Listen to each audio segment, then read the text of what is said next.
तू मुझे खून कर मैं तुम्हें आजादी दूंगा अशी घोषणा करत त्यांनी प्रत्येक भारतातील नागरिकांकडे संदेश पोहोचवला.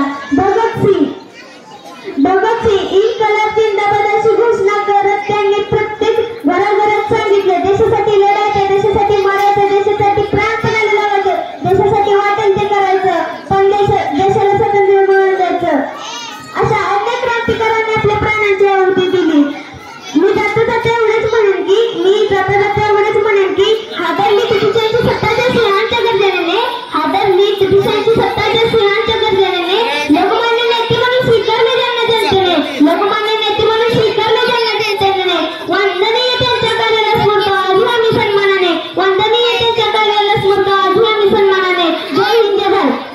सैनिक अगर बुरी नजर दुश्मन डाले, हस्तियां उनकी मिलाए खाक में, अगर कभी जो हम लाए.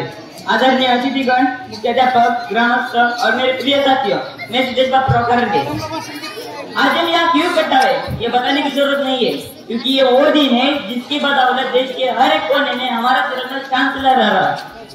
एक ऐसा दिन जो हमें जुल्म और गुलामी के खिलाफ लड़ना सिखाता है. जिस पर 15 अगस्त ये सिर्फ एक तारीख नहीं है, बल्कि हर भारतीय के लिए एक गर्व का दिन है. डर कर साहस की जीत का प्रतीक है, क्योंकि आज से 77 साल पहले 15 अगस्त 1947 को हमारा भारत देश अंग्रेजी का आज हम सब अपनी स्वतंत्रता सेनानियों के अनगिनत बलिदानों को याद करते हैं, जिन्होंने हमारी आजादी के लिए अपनी जान की परवाह तक नहीं की. उनकी बहादुरी और निस्वार्थता ने हमारे लिए एक स्वतंत्र राष्ट्र का मार्ग प्रशस्त किया है. आज हम खुद को अभिव्यक्त कर सकते हैं, अपने सपनों को पूरा कर सकते हैं और एक बेहतर भविष्य का निर्माण कर सकते हैं. चंदन है इस देश की मिट्टी, तपोभूमि हर ग्राम है. चंदन है इस देश की मिट्टी, तपोभूमि हर ग्राम है. हर बाला देवी की प्रतिमा, बच्चा बच्चा राम है, बच्चा बच्चा राम है. अब फैसला हमारे हाथ में, इस आजादी की गरिमा बनाए रखने की. हम अपने आजादी का जश्न मनाते हुए आए एक राष्ट्र के रूप में हम अपनी प्रगति का भी स्वीकार कर लेते हैं. एक नए लोकतंत्र से लेकर एक संपन्न देश बनाने तक हमने एक बहुत लंबा सफर तय किया है. फिर भी बहुत कुछ करना बाकी है. हमें ऐसे भविष्य की निर्मिति करने की जरूरत है जहाँ हर नागरिक को अच्छी शिक्षा, स्वास्थ्य और सफल होने के अवसर उपलब्ध हो. हम महान कवि फैज अहमद जी के उन शब्दों को याद करते हैं जब उन्होंने कहा था, बोल गेला आधा दे दे रे, बोल अब जुबान तेरी है. आइए हम अपने बोलने के अधिकार का सत्ता के सामने सच बोलने के लिए करते हैं. जो सही है हमें उसके लिए खड़े होकर एक न्यायपूर्ण समाज बनाने के लिए अपना योगदान देना चाहिए.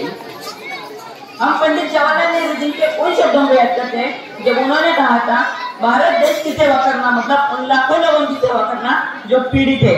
भारत देश की सेवा करना मतलब उन लाखों लोगों की सेवा करना जो पीड़ित है. इसका मतलब गरीबी और अज्ञानता को जड़ से खत्म करना. हम अपने भारत देश की सेवा करने के लिए खुद को समर्पित करते हैं.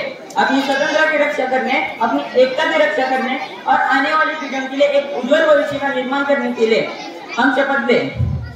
सारे जहां से अच्छा हिंदुस्तान हमारा, सारे जहां से अच्छा हिंदुस्तान हमारा. हमारा भारत देश दुनिया में सबसे अच्छा है. आइए हम इसे और बेहतर बनाते हैं. एक ऐसा राष्ट्र जहां हर नागरिक घर के साथ रह सके, हर आत्मा स्वतंत्रता के साथ जी सके. धन्यवाद. जय हिंद, जय भारत. Principal, teacher, parents,